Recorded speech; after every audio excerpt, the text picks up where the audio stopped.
남자가 여자와 만나서 결혼을 할 때 가장 중요한 조건이 뭘까요? 돈은 아닌 것 같아요. 제가 볼 때. 우리나라 청년들이 그 사람의 돈을 보고 결혼하는 경우는 아주 없다라고 말하진 않겠지만, 그러나 그것을 보고 결혼하는 경우는 요즘은 잘 없는 것 같습니다.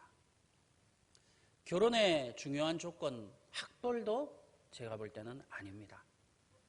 가정 환경도 아닙니다. 결혼의 가장 중요한 조건은 바로 남자와 여자 간의 사랑입니다. 서로 사랑할 때에 그 결혼이 이루어지는 것이지, 그 사람의 어떤 외적인 조건을 보거나 물질을 보거나 그 사람의 학벌을 보고 결혼을 하게 되면 나중에는 큰 어려움에 당하게 되는 거지요. 그래서 가장 최고의 결혼은 사랑을 기반으로 한 결혼이 가장 아름다운 결혼이라고 할 수 있겠습니다. 결혼에 관한 아주 재밌는 말이 있습니다.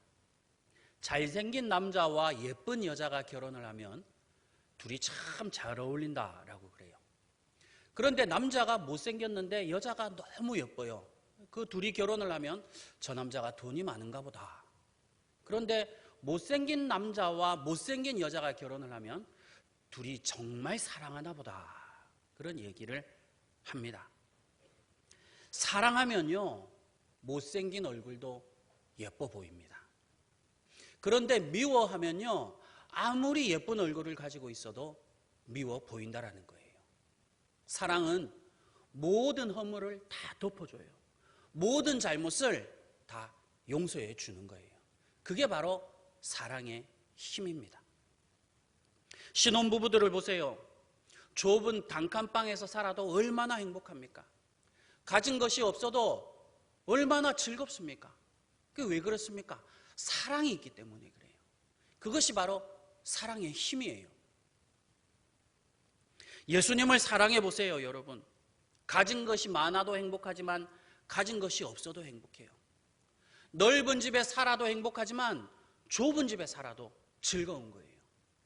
예수님은요, 주변의 모든 환경을 뛰어넘게 하는 그런 힘이 있어요. 고린도전서 13장 13절에서는 믿음, 소망, 사랑, 이 세 가지는 항상 있을 것인데 그 중에 제일은 사랑이라. 사랑이 가장 중요하다라고 하셨어요. 예수님을 믿는 것도 정말 귀한 일이죠. 예수님을 소망하는 것도 정말 너무 아름다운 일이에요. 그런데 예수를 사랑하는 것이 그 모든 것 위에 있다라고 성경은 말씀하고 있어요. 왜냐하면 사랑 안에는 믿음도 포함되어 있고 소망도 포함되어 있기 때문이에요. 오늘 본문 말씀입니다.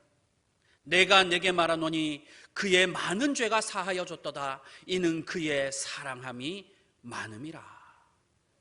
왜 우리의 죄가 용서를 받았습니까?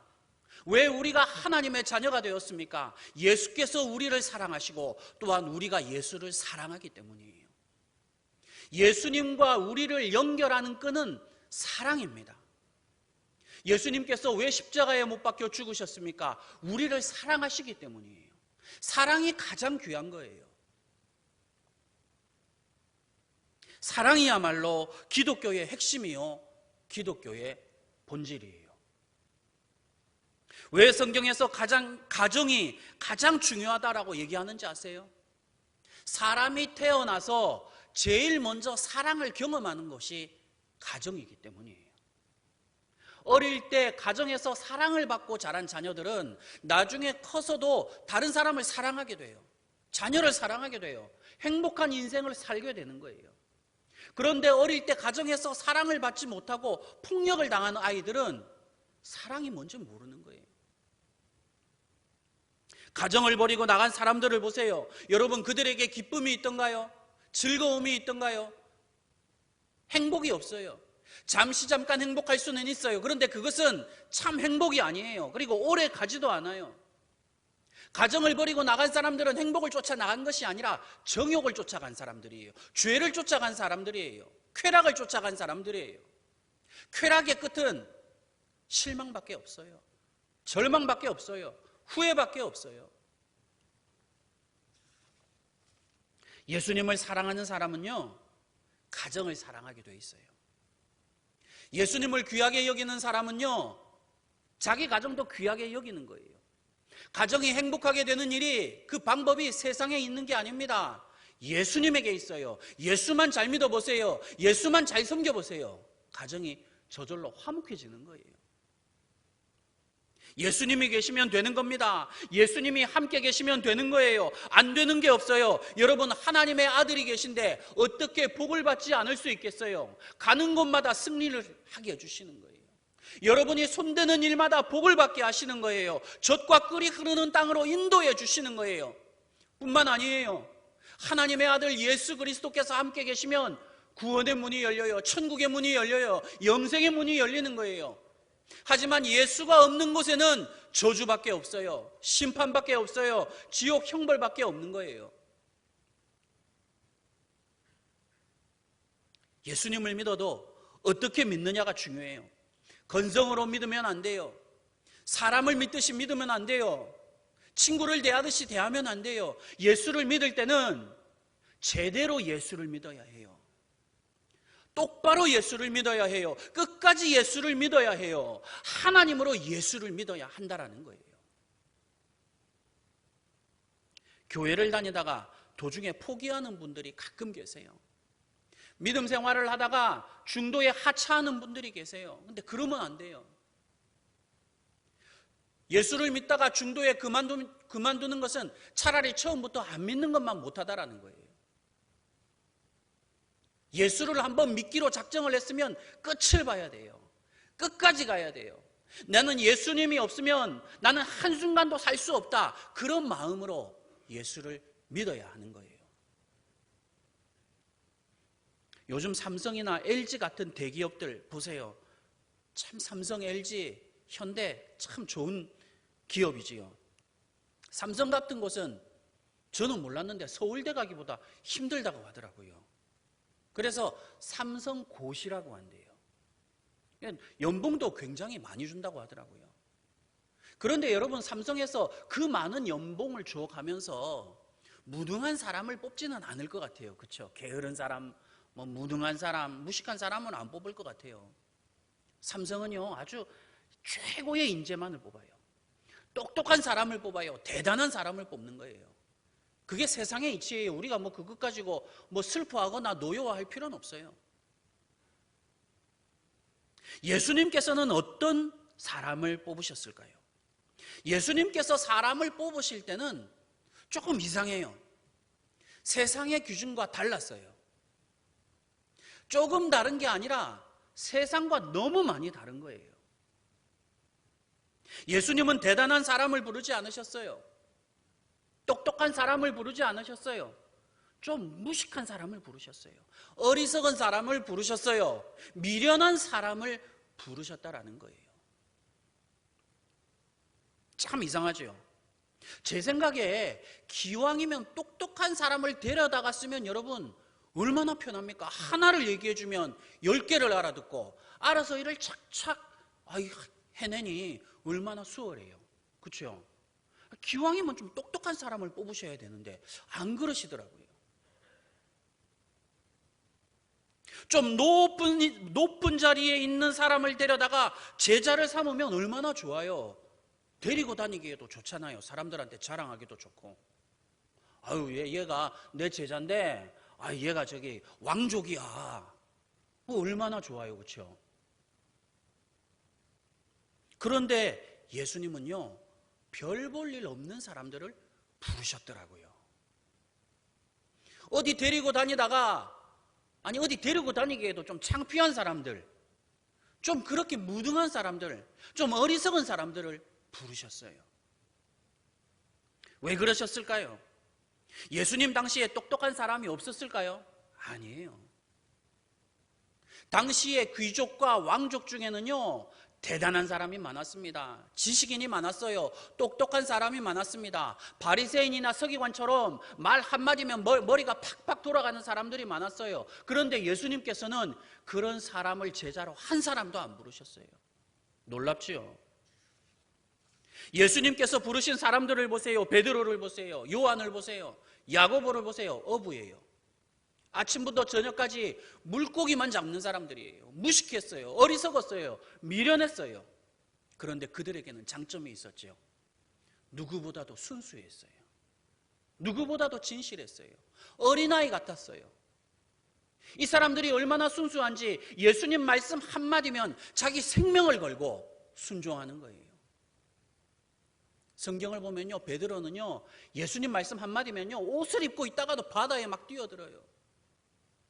그런 점을 예수님께서 아주 대단하게 보셨던 거예요. 기뻐하셨던 거지요. 그들은 무식했지만 누구보다 순수했어요. 그들은 미련했지만 누구보다 진실했어요. 주님이 죽으라고 하면 죽는 신용이라도 하는 사람들이었어요. 무식하니까 가능한 거예요. 미련하니까 그렇게 살 수 있었던 거예요. 여러분, 이것저것 따지면 그렇게 못 살아요. 계산적이지 않았어요. 머리를 굴리지 않았어요. 예수님 앞에서는 우리도 베드로처럼 조금 미련하게 믿어야 해요. 어리석게 믿어야 해요. 계산하면 안 돼요. 그냥 예수님 말씀하시면 그냥 그렇게 살아야 되는가 보구나. 예수님께서 이리로 가라고 하시면 저 이리로 가야 하는가 보구나. 그냥 그렇게 단순하게 생각해야 되는 거예요. 과거 우리나라 기독교가 크게 부흥할 때가 있었어요. 그때 목사님들은 좀 똑똑한 분들이 많지 않았던 것 같아요. 좀 대체로 무식했던 것 같아요. 유학파가 없었어요. 여러분, 주기철 목사님이 유학하셨습니까? 최권능 목사님이 유학하셨습니까? 최권능 목사님은요, 얼마나 이 사람이 머리가 나쁜지 신학교 졸업시험에 자꾸 떨어져가지고 몇 년을 꿇으셨어요. 손양원 목사님이 유학하셨습니까? 조영교 목사님은 몰랐는데 고등학교 중퇴더라고요. 그분들은 다 무식했어요. 어리석었어요. 하지만 그분들에게는 성령의 역사가 있었어요. 뜨거운 감동이 있었어요. 넘치는 은혜가 있었어요. 무식하다면 용감하다는 말이 있죠. 무식하니까 예수님을 위해서 무슨 일이든 할 수 있었던 거예요. 저는 아직도 기억나요. 제가 초등학교 때 교회를 가면요, 교회마다 다 붙어있는 표어가 있었어요. 오직 예수. 그때는 정말 예수밖에 몰랐어요. 예수만 찾았어요. 예수만 높였어요. 예수만 증거했어요. 예수만 말했어요. 예수만 사랑했어요. 정말 예수밖에 없었거든요. 근육병에 걸린 22살 배대휘라는 남자분이 계셨어요. 근육병, 이 근육이 자꾸 마르는 거예요. 그러니까 28kg밖에 안 돼요. 그분은 물병을 들 수도 없고 걸을 수도 없어요. 너무 참 마음이 아프잖아요. 그런데 20살의 꽃다운 아가씨가 그 남자한테 시집을 왔어요. 아들까지 낳았더라고요. 기자가 물었어요. 아니, 왜 당신은 그 20살 그 가장 아름다운 시기에 이 근육병에 걸린 남자와 결혼했느냐? 그 여자 대답이 진짜 감동적이었어요. 나는 이 남자를 사랑했다. 이 사람을 사랑하니까 근육병이 문제가 안 되더라. 이 남자를 사랑하니까 포기할 수 없었다. 사랑이 정말 놀랍죠. 대단한 거예요. 사랑은 포기하는 법이 없어요. 예수님을 사랑하는 사람은요, 어떤 어려움이 와도 예수님을 포기하지 않아요. 예수님을 버리지 않는 거예요. 믿음의 조상들은 극심한 핍박을 당했어요. 잘 아시다시피 산채로 사자밥으로 던져져가지고 산채로 뜯겨져 온몸에 살이 뜯겨져서 죽었어요. 그런데 초대교회 기록에 의하면, 로마사 기록에 의하면 이 기독교인들이요, 사자에게 살아있는 채로 뜯어먹히는데 찬송을 불렀대요. 진짜 우리 믿음의 조상들은 대단한 분들이에요. 로마 거리에 불을 밝히기 위해서 그리스도인들을 기둥에 묶어다가 기름을 부어놓고 불을 질렀어요. 네로 황제가. 카타콤이라고 지하 그 무덤에 있는데 거기서 태어나서 거기서 죽었어요. 예수 믿는 믿음을 지키기 위해서. 일평생 빛을 한번 보지 않고 살았어요. 인간이 감당할 수 없는 그런 어려움을 당하셨어요. 그런데 그분들은 한 번도 예수를 버리지 않았어요. 예수를 포기하지 않았어요. 그 이유가 뭘까요? 예수를 사랑했기 때문이에요. 우리 믿음의 조상들은요, 마음을 다해서 예수를 사랑했어요. 목숨을 다해서 예수를 사랑했어요. 생명을 다해서 예수를 사랑했어요. 뜻을 다해서 예수를 사랑했어요. 그게 그들이 그런 어려움을 이겼던 이유라는 거예요. 이분들이 세상을 변화시켰죠. 이분들이 세상을 뒤엎었던 거예요. 사랑에는 그런 힘이 있는 거예요. 여러분, 교회는 어떤 곳이에요? 완전한 사람들이 모인 곳입니까? 아니에요. 대단한 사람들이 모인 곳입니까? 아니에요. 교회는 예수님을 사랑하는 사람들이 모인 곳이에요. 여러분, 이곳에 왜 앉아 계십니까? 예수님 때문에 이곳에 앉아 계신 거잖아요. 예수님을 사랑하시기 때문에 하나님 앞에 예배하기 위하여 이곳에 오신 거예요. 예수 외에 무슨 이유가 있겠어요? 오늘 본문의 내용이에요. 어떤 바리새인이 예수님을 초대해서 식사를 대접하려고 했어요. 그런데 그때 한 여자가 예수님을 찾아왔어요. 이 여자가 예수님 발 앞에 엎드리더니 자기 눈물로 예수님의 발을 적시는 거예요. 자기 머리카락으로 예수님의 발을 닦아드려요. 그리고 그 흙이 묻은 그 더러운 예수님의 발을 입맞추기를 그치지 않았어요. 값비싼 향유옥합을 깨뜨려서 예수님의 머리에 부었어요. 요즘 돈으로 치면 한 1,000만 원 정도 되는 돈이에요. 그걸 한 번에 다 써버린 거예요. 그런데 이 여자에게 문제가 있었어요. 이 여자는 창기였어요. 자기 몸을 팔아서 먹고 사는 여자예요. 그러니까 사람들이 뒤에서 수근거리기 시작하죠. 손가락질하기 시작했어요. 예수님을 초대했던 바리새인도 속으로 그 여자를 더럽다고 생각했어요. 아, 저 여자는 창기인데, 창녀인데, 더러운 여잔데, 아이, 재수 없어. 예수님께서 그 바리새인의 마음을 아시고 말씀하셨어요. 이 바리새인 이름이 시몬이에요. 시몬 베드로가 아니라 바리새인 시몬이에요. 시몬아, 너는 내가 들어올 때 발 씻을 물도 주지 않았다. 그런데 이 여자는 자기 눈물로 내 발을 적시고 자기 머리카락으로 내 발을 닦아주었다. 너는 내 손에 입을 맞추지 않았지만 이 여자는 내 발에 입 맞추기를 그치지 않고 있다. 너는 내 머리에 감람유도 붓지 않았지만 이 여자는 그 값비싼 향유를 내 머리에 부었다. 왜 그런 줄 아느냐? 오늘 본문에서 이렇게 말씀하고 계십니다. 이는 그의 사랑함이 많음이라. 너는 예수를 사랑하지 않았으나 이 여자는 예수를 사랑하였다 라고 하시면서 그 여자 편을 들어주셨어요. 여러분, 우리가 예수님을 진심으로 사랑하면요, 예수님께서 우리를 편들어 주세요. 우리 입장에서 말씀해 주시는 거예요. 예수님께서 우리를 변호해 주세요. 누구를요? 예수를 사랑하는 사람, 바로 여러분 같은 사람을 말이에요. 조세영이라는 도둑이 있었어요. 아마 좀 나이 있으신 분들은 다 아실 거예요. 대도 조세영 해가지고 부잣집, 권력 있는 사람들의 집을 털었어요. 그래서 사람들이 대도 조세영이다 라고 불렀죠. 이 사람이 결국은 잡혀서 감옥에 들어갔어요. 근데 감옥에 들어가서 예수님을 믿고 회개를 했어요. 이 사람이 형기를 마치고 나오면서 뭐라고 했냐면 나는 교도소 선교를 하겠다라고 했어요. 다 기대를 가졌죠. 저도 기대를 가졌어요. 그런데 이 사람이 나와서 또 도둑질을 해서 감옥에 들어갔어요. 참 안타깝더라고요. 감옥에 있을 때 예수님을 믿는 것도 참 중요해요. 하지만 감옥에 나와서 예수님을 믿는 것도 그만큼 중요한 거예요. 어려움을 당할 때 예수님을 믿는 것도 중요하지만 평안할 때 예수를 믿는 것도 더 중요해요.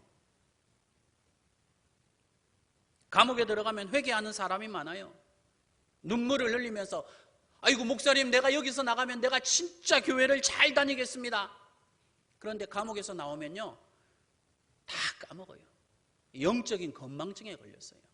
내가 언제 그랬냐는 듯이 과거의 모습으로 다시 돌아가요. 감옥에 갇혀 있을 때도 예수를 잘 믿어야 해요. 그런데 나와서 자유를 얻었으면 예수를 잘 믿어야죠. 전천후라는 말이 있어요. 어떤 기상 조건에서도 기능이 잘 돌아간다라는 말이에요. 우리의 신앙은 전천후 신앙이 되어야 돼요. 비바람이 불 때도 예수님을 잘 믿어야 하고, 햇볕이 쨍쨍 내릴 때는 아주 좋은 날씨에도 예수님을 잘 믿어야 하는 거예요. 어려움이 닥칠 때도 예수를 사랑해야 하고, 평안할 때도 예수님을 사랑해야 하는 거예요. 어떤 조건에서 어디에 있든지 간에 우리가 예수를 사랑하는 마음이 변하면 안 된다라는 거예요. 인생이 그런 것 같아요.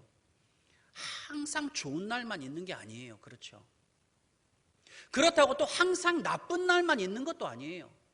좋은 날도 있고 나쁜 날도 있고, 그게 매년 반복되는 거죠. 전도서 3장 4절이에요. 울 때가 있고 웃을 때가 있으며, 슬퍼할 때가 있고 춤출 때가 있으며. 어떻게 맨날 울기만 하겠어요? 웃을 때도 있는 거지요. 어떻게 그리고 사람이 맨날 웃기만 하겠어요? 울 때도 있는 거지요. 기쁜 날이 있으면 슬픈 날도 있고, 건강한 날이 있으면 병든 날도 있는 거예요. 그게 인생이에요. 예수님도 마찬가지셨어요. 예수님도 십자가에 달리는 그 고통을 받으시기도 했지만 또한 부활의 영광을 누리기도 하셨어요. 믿음이라는 것도 그래요. 여러분, 항상 은혜 충만한 날만 있는 게 아니에요. 그리고 반대로 항상 시험에 드는 것만도 아니에요. 은혜를 받기도 하고 시험에 들기도 하고, 또 은혜를 받았다가 시험에 들었다가, 나는 맨날 시험만 들어, 그것도 정상은 아니에요. 그런데 반대로 나는 시험에 든 적이 한 번도 없어, 나는 항상 은혜 충만이야, 제가 볼 땐 그것도 이상한 거예요. 시험에 들고 은혜도 받고 시험에 들고 그러면서 어떻게 돼요? 우리가 내적으로 갈등을 하면서 내 신앙이 성장하는 거죠. 갈등 없는 신앙의 성장은 없어요.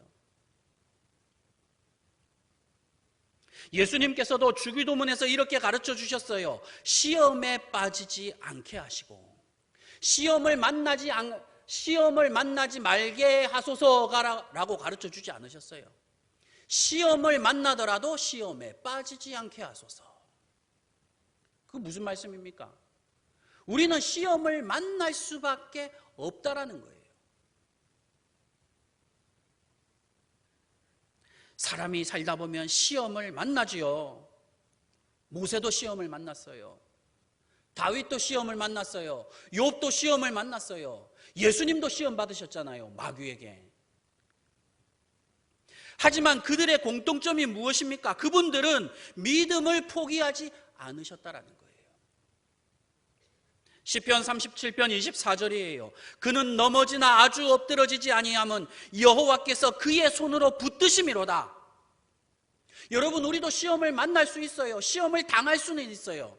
그런데 포기하지만 않으면 되는 거예요.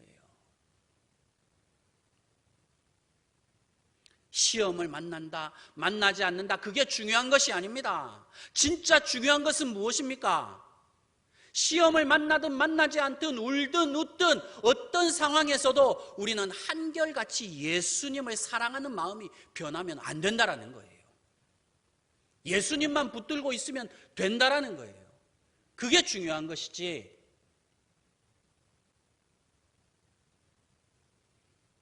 여러분, 천사의 말을 하는 사람, 그게 대단한 게 아니에요. 예수를 사랑하는 사람이 대단한 거예요. 하늘에서 불이 내려오게 하고 바다가 갈라지게 하는 그런 능력이 있는 사람이 위대한 사람이 아니에요. 그런 사람이 위대한 성도라고 부르지 않아요. 예수를 사랑할 수 있는 능력을 가진 사람이 진짜 위대한 성도예요. 앞날을 쪽집게처럼 알아맞춘다고 신령한 사람이 아니에요. 그런 건 무당이나 하는 거지요. 예수 그리스도를 온 땅에 증거하는 사람, 예수의 이름을 자랑하는 사람이 진짜 신령한 사람이에요. 천국의 온갖 비밀을 아는 지식이 있다고 거룩한 게 아니에요. 예수 그리스도를 아는 지식이 있는 사람이 정말 거룩한 사람이에요. 그러니까 우리가 거룩하고 선하고 의롭다의 기준은 우리에게 있는 것이 아니라 하나님의 독생자 예수 그리스도에게 있다라는 거예요. 예수님께서는 마태복음 10장 37절에서 이렇게 말씀하셨어요. 아버지나 어머니를 나보다 더 사랑하는 자는 내게 합당하지 아니하고 아들이나 딸을 나보다 더 사랑하는 자도 내게 합당하지 아니하며, 아버지나 어머니보다도 예수님을 더 사랑해야 한다고 하셨어요. 아들이나 딸보다도 예수님을 더더욱 사랑해야 한다고 하셨어요. 오해하지 마세요. 그것은 자기 가족을 버리라는 말씀이 아니에요. 이 세상 그 누구보다도 예수 그리스도를 사랑하라는 말씀이에요. 이런 속담이 있어요.